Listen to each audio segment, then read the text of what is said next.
आज का टॉपिक है संसाधनों का प्रकार। तो हम पिछले टॉपिक में पढ़ा चुके थे कि संसाधन किसे कहते हैं।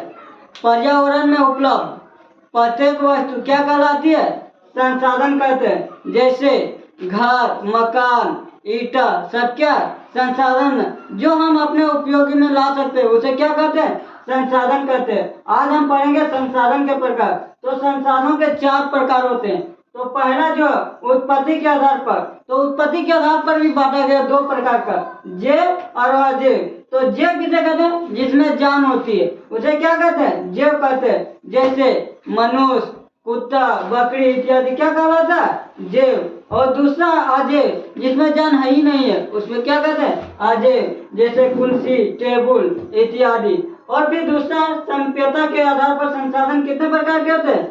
2 प्रकार के, नवीकरणीय योग और अनवीकरणीय योग। और फिर तीसरा स्वामित्व के आधार पर संसाधन 4 प्रकार के होते हैं। व्यक्तिगत संसाधन, सामुदायिक संसाधन, राष्ट्रीय संसाधन और अंतरराष्ट्रीय संसाधन। और फिर विकास के स्तर के आधार पर संसाधन कितने प्रकार के होते हैं?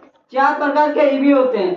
संभावित, विकसित, भंडार और संचित कोष संसाधन। इसके आगे हम पढ़ेंगे कि जैव और अजैव किसे कहते हैं, नवीकरणीय योग और अनवीकरणीय योग किसे कहते हैं, व्यक्तिगत, सामुदायिक, राष्ट्रीय और अंतरराष्ट्रीय किसे कहते हैं, और संभावित, विकसित, भंडार और संचित कोष। ये हम अगला टॉपिक में पढ़ेंगे डिटेल से कि इसे कैसे क्या कहते हैं, ये किस तरह होता है।